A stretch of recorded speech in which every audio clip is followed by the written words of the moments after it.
Bonjour Antoine Alibert. Bonjour. Et merci d'être avec nous ce matin sur France Info. Vous êtes donc adjoint écologiste au maire de Paris, chargé de la santé, de la lutte contre les pollutions. On va évidemment parler de la canicule avec vous, de ses conséquences aussi pour les villes et notamment pour Paris. Mais d'abord, on va parler de la situation dans les hôpitaux, sujet que vous connaissez bien parce que vous gérez les relations entre la ville de Paris et la PHP, les hôpitaux parisiens. Le préfet de police a parlé ces derniers jours d'hôpitaux saturés. Est-ce que ce matin, c'est le constat que vous aussi, vous pouvez faire ?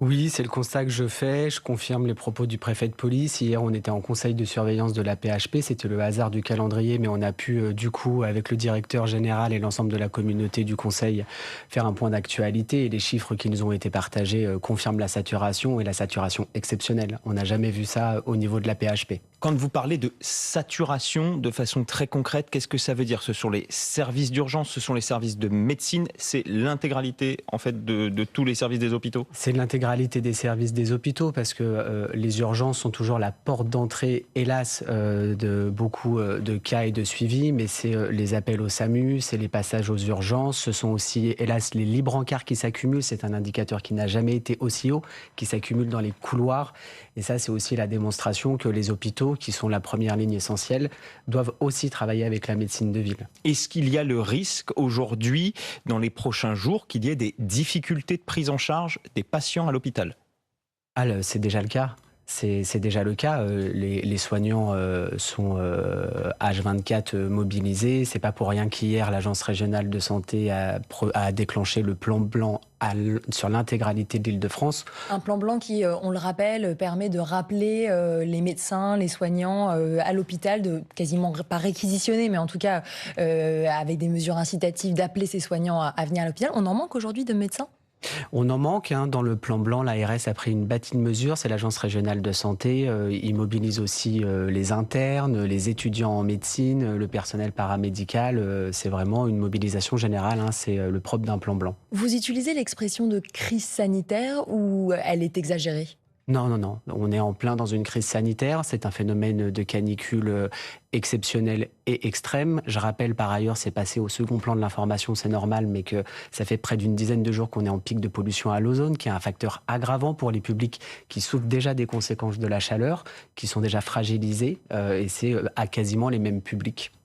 Ce qu'on redoute évidemment, c'est une augmentation du nombre de décès. Est-ce que vous avez de la visibilité ? Pour rappel, en 2023, on avait 1500 décès qui ont été imputables à la canicule. Vous, en ce qui concerne Paris, la PHP, quelle remontée avez-vous en termes de chiffres ? Je ne vous donnerai pas de chiffres parce que de toute façon, le propre d'une canicule, c'est d'abord, hélas, de susciter des décès assez rapidement, mais c'est aussi l'impact au long cours sur les corps. Et ça, on sera en capacité de le mesurer dans 1, 2, 3 mois. C'est Santé publique France qui pourra faire un état global de ce que ça a impacté. Et au-delà des morts et de la mortalité, ça abîme les corps. Et ça, on a du mal à le mesurer immédiatement. Malgré tout, sur les décès, on entend parler, c'est ce qu'on voit, c'est ce que disent les pompiers, qu'il y a dans des personnes qui ne vont pas à l'hôpital, qui ne vont pas chez le médecin, mais qu'on découvre décédées chez elles. Est-ce que à Paris, là-dessus, la ville, on imagine, a des éléments, agit peut-être aussi là-dessus ? J'imagine que c'est une préoccupation. C'est une préoccupation et c'est l'angle mort qui a été celui de la gestion de cette crise au niveau de l'État, je pense, et sur lequel nous, on a beaucoup agi et on a alerté au niveau de la ville de Paris, puisqu'effectivement, le propre de ce phénomène caniculaire, contrairement à 2003, qui avait fait principalement beaucoup de morts dans les EHPAD, et je crois qu'on peut souligner que les EHPAD ont été préparés ces 20 dernières années, c'est effectivement toutes les personnes qui ne sont pas forcément en EHPAD, qui ne sont pas dans le fichier réflexe, par exemple, de la ville de Paris. C'est quoi le fichier réflexe ? Le fichier réflexe, c'est un fichier qui a été créé dans la continuité justement des conséquences qu'on avait tirées de la canicule de 2003. C'est 10 000 personnes âgées de plus de 60 ans, isolées avec des facteurs de vulnérabilité qu'on appelle. C'est la 5e fois qu'on lance le cycle d'appel. Là, c'est inédit déjà quand on... Et ça fonctionne bien, ça ? Ça fonctionne très bien. Le problème, c'est que ça fonctionne pour les personnes qui sont inscrites de plus de 60 ans. Et il y a effectivement toutes les personnes que vous évoquiez qui sont potentiellement chez elles, isolées. Et cette canicule, ce qu'on constate, on en discutait hier avec l'Agence régionale de santé, la PHP, c'est qu'elle fait mourir, hélas, des personnes qui ne devraient pas mourir dans des périodes de canicule de 40, de 50 ans et qui, typiquement, sont chez elles, isolés. Et on a vu, effectivement, hélas, remonter des aides à domicile. Et j'ai une forte pensée pour tout ce personnel essentiel qui sont souvent oubliés, qui découvrent des personnes qu'elles accompagnent chez elles décédées. Est-ce que votre fichier ne devrait pas être élargi, peut-être, à d'autres classes d'âge ? C'est le cas, on y réfléchit. Les personnes handicapées aussi, isolées, sont dessus. Derrière, la question qui se pose, et on est en train d'y travailler, et je salue l'abnégation des services de la ville, des bénévoles et du personnel hospitalier naturellement, il nous faut les bénévoles derrière pour appeler toutes ces personnes quotidiennement. On rappelle, vous faites le lien entre la ville de Paris et la PHP, les hôpitaux de Paris. La canicule, elle a mis en évidence le manque de climatisation aussi à l'hôpital. Concernant la PHP, qu'en est-il ? Combien de services sont climatisés ? Est-ce que toutes les urgences le sont ? On rappelle que la PHP, c'est quand même 38 établissements qui accueillent chaque année 8 millions de patients.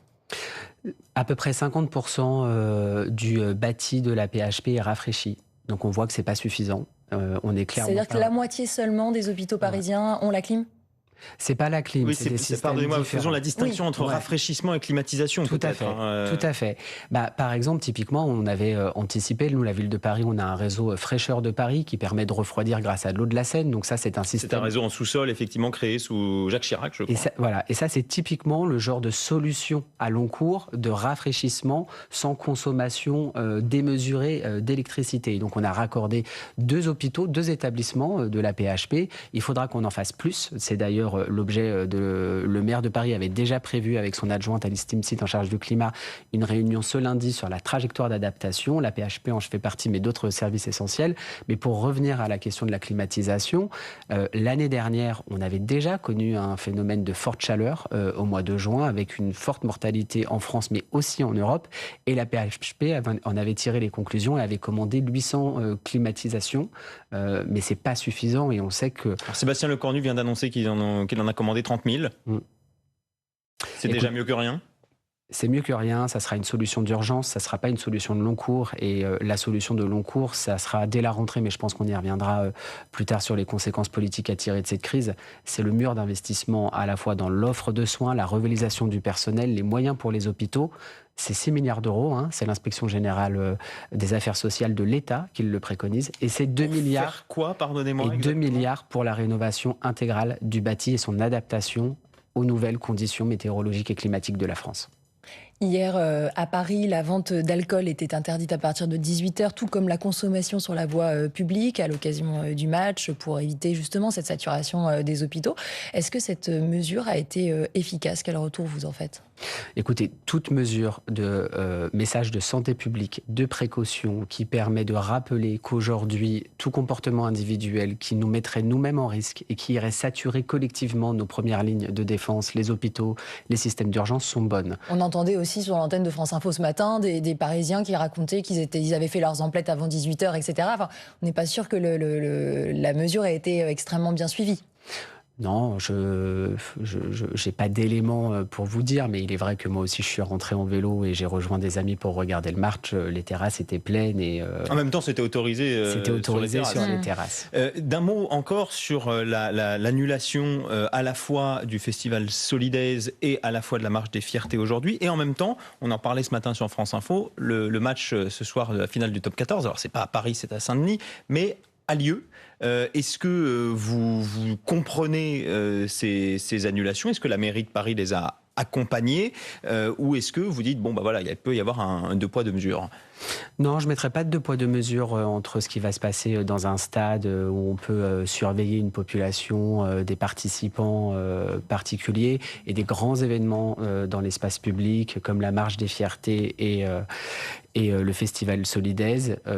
C'était des mesures de santé publique évidentes. Il aurait peut-être fallu les prendre un petit peu plus tôt pour accompagner les organisateurs, faire plus de pédagogie, puisqu'effectivement la crainte, c'est que quand c'est fait au dernier moment, et notamment pour la Marche des Fiertés, des personnes ne puissent ne pas comprendre. Et puis par ailleurs, c'est quand même un peu la double peine, parce que on en reparlera peut-être, mais on annule ce genre d'événement. Et encore une fois, je pense que c'était la bonne décision à prendre. Mais en parallèle, il y a des événements indécents qu'on voit au niveau de la ville de Paris, tel que le défilé LVMH qui consomme des tonnes de litres d'eau. Et ça, je crois que c'est vraiment le deux poids deux mesures là, c'est pas symbolique. C'est peut-être symbolique, mais pas sur des questions de santé publique. Tout à fait. Tout à fait. Mais je pense que dans des périodes comme ça, particulières, qui nécessitent la pleine mobilisation de toute la société pour prendre soin les uns des autres, les symboles ont leur importance. On va voir comment les villes peuvent ou pas mieux se préparer à ce type d'épisode. C'est juste après l'info en 1 minute. Il est 9h moins le quart et voici Diane Ferchit. La canicule se déplace vers l'est du pays. La vigilance rouge concerne ce matin 37 départements, du nord au Puy-de-Dôme et jusqu'à l'Alsace.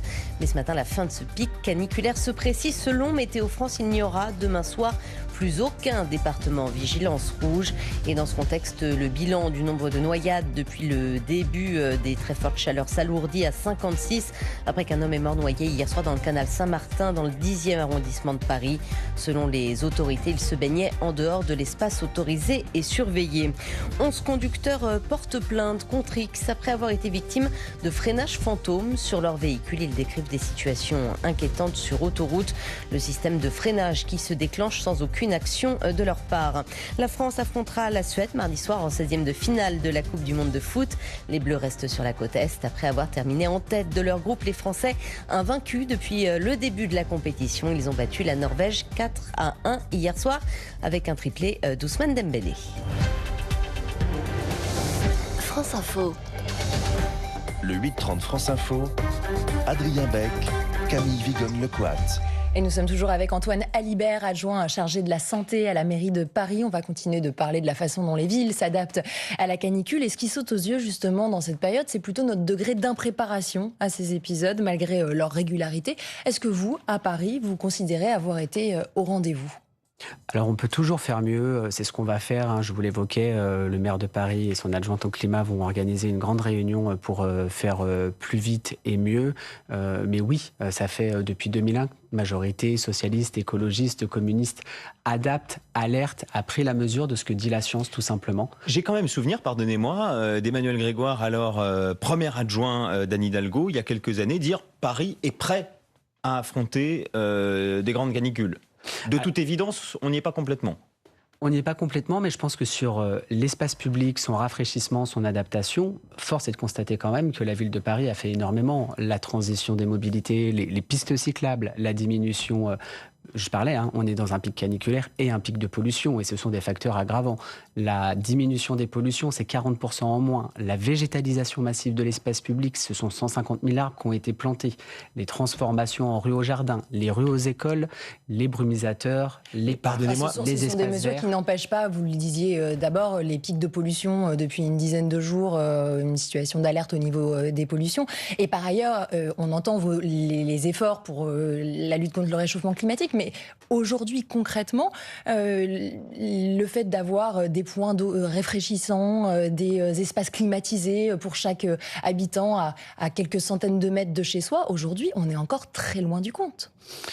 Je suis pas sûr qu'on soit très loin du compte. En tout cas, on a quand même 1400 îlots de fraîcheur qui ont été organisés, identifiés dans la ville de Paris. Îlots de fraîcheur, je précise, parce qu'on est allé regarder la carte, c'est aussi bien les endroits avec de la végétalisation, des arbres pour pouvoir se rafraîchir, qu'un commerce pour remplir sa gourde. Enfin, c'est pas non plus quand il fait 42, c'est pas si simple. Une salle climatisée, avec de l'espace, avec de l'eau fraîche, etc. Pour chaque Parisien, à quelques centaines de mètres. On est très loin de ça dans la carte des îlots de fraîcheur qui est proposée par la mairie de Paris. Chaque mairie d'arrondissement a une salle rafraîchie pour pouvoir accueillir une partie de nos bibliothèques. Les établissements culturels et notamment les musées de la ville de Paris sont ouverts gratuitement et accessibles. Mais bien sûr qu'il va falloir faire plus. Je ne suis pas en train de dire qu'on était complètement prêt pour une canicule exceptionnelle. Mais force est de constater quand même que la ville de Paris et beaucoup de collectivités en France anticipent, se préparent, s'adaptent. Et ce qui manquera pour passer l'échelle, c'est l'accompagnement du gouvernement et des décisions fortes de l'État. Les villes ne pourront pas faire toutes seules et être en première ligne. Vous pensez vraiment que pour les parents d'enfants scolarisés dans les écoles, pour les parents d'enfants à la crèche, dire la ville a été en rendez-vous, c'est quelque chose qui est entendable quand on a eu 30, 35 degrés dans les établissements, quand on a dû sortir ces enfants des établissements. Est-ce que vous pensez que la ville est au rendez-vous de l'urgence et de la nécessité d'accélérer le calendrier sur la rénovation de ces établissements scolaires? La ville, elle était au rendez-vous de l'anticipation. On a pris des mesures, on a commencé à rénover une partie de nos écoles, on a créé des cours Oasis, mais on n'a pas pu tout faire. Je ne dis pas qu'on était. Et par ailleurs, sur la gestion de l'urgence, on a fait ce qu'on pouvait faire dans les moyens qui étaient les nôtres, et notamment sur la climatisation. Mais ça passe, je le dis, la rénovation du bâti, et notamment du bâti scolaire, aussi par la rénovation du bâti public. Et 1085 établissements qui doivent être rénovés d'ici 2050. 2050, juste que les gens comprennent bien, ça sera fini pour les enfants de ceux qui sont actuellement à l'école aujourd'hui. C'est la prochaine génération. Oui, largement, voire même les enfants de leurs enfants. Non, 2050. Ah oui, pardonnez-moi. Non, ça sera pour nos petits-enfants. La marche est très haute pour que notre société, notre ville, les villes, les collectivités s'adaptent aux conséquences du dérèglement climatique. Mais en termes d'anticipation, d'alerte et de trajectoire, nous en avons pris la mesure. Mais effectivement, il y a encore beaucoup de chemin à faire pour être à la hauteur. Je ne nierai pas le contraire. Juste quand même, je vais donner un exemple. On parle du bâti public et c'est très important. Mais il y a aussi le parc social de la ville de Paris. Le parc social de la ville de Paris, que souvent, par exemple, on le disait tout à l'heure, où des personnes peuvent mourir de chaud dans leur bouilloire thermique, on en a rénové déjà 25%. On est la collectivité de France qui avons mis 800 millions d'euros sur la table depuis maintenant 15 ans. Et là, pour le coup, nous aurons atteint la trajectoire en 2050. Sur les copropriétés privées, on accompagne aussi, on a mis 60 millions d'euros dans le dernier plan pour accompagner. Mais il ne faut pas l'accélérer, cette trajectoire. On continue de parler de 2050, c'est loin 2050. On ne peut pas aller plus vite, c'est ça que vous dites? Alors, si nous voulons aller plus vite, les collectivités ne pourront pas le faire seules. Pour une simple et bonne raison, les budgets des collectivités ne sont pas extensibles. L'État peut nous aider. Les budgets des collectivités ne le sont pas. Et on le voit aujourd'hui, avec toutes les urgences qu'on doit gérer, il faut qu'on fasse des choix. Je vais donner un dernier exemple. Oui. Dans cette période caniculaire, les personnes les plus vulnérables, ce sont aussi les personnes à la rue. La ville de Paris met énormément d'argent sur la table sur une compétence qui est celle de l'État. Nous avons 2000 personnes dans ces centres d'hébergement de la ville de Paris, dans des gymnases que nous protégeons d'ordinaire et en particulier pendant cette canicule. Et ça, c'est de l'argent que la ville de Paris met sur la table à la place de l'État. Je voulais qu'on dise un mot d'un sujet qui a évidemment beaucoup occupé le débat public, le débat politique ces derniers jours. Et peut-être que beaucoup de Français, ou c'est un certain nombre en tout cas, se sont dit peut-être que ça pourrait être pas mal d'installer une clim chez soi. Le maire de Paris, lui, présente la climatisation individuelle comme une plaie. Pourquoi ? C'est une plaie parce que toutes les études démontrent qu'installer une climatisation individuelle, ça va permettre de protéger la personne, ça va nous permettre de nous protéger soi, mais ça va faire augmenter la température globale. Si la ville, du jour au lendemain, tout le monde installe des clims, toutes les études démontrent qu'on prendra 4-5 degrés en extérieur. C'est plutôt 2 à 3 d'ailleurs. Dans les modèles nord-américains, moi j'ai plutôt lu 4 à 5. Mais quel que soit le pourcentage de degrés, ça illustre que ce n'est pas la bonne solution collective. Pardonnez-moi, quand les gens sont protégés à l'intérieur, ça change quoi d'avoir quelques degrés de plus dans la rue ? Parce que c'est des jeux de thermodynamique et de science. C'est le rafraîchissement extérieur impacte la chaleur extérieure intérieur, oui. Impacte le réchauffement intérieur. Et c'est en fait, on tombe dans un cercle vicieux. Tout simplement. Plus on rafraîchit, plus on chauffe, donc plus on rafraîchit. Exactement. Et derrière, c'est les consommations énergétiques. Et donc, sur un modèle qui n'est pas extensible, on est dans une impasse énergétique aussi aujourd'hui en France. On ne sait pas mener la transition énergétique et on en est réduit à devoir créer des nouvelles centrales nucléaires. Et la consommation énergétique, c'est pas juste de l'électricité qui passe dans nos réseaux, c'est tout l'impact que ça a sur l'environnement et sur des ressources qui sont finies. Et on voit bien que la climatisation, qui est une solution utile d'urgence individuelle, ne fonctionne pas pour les collectivités.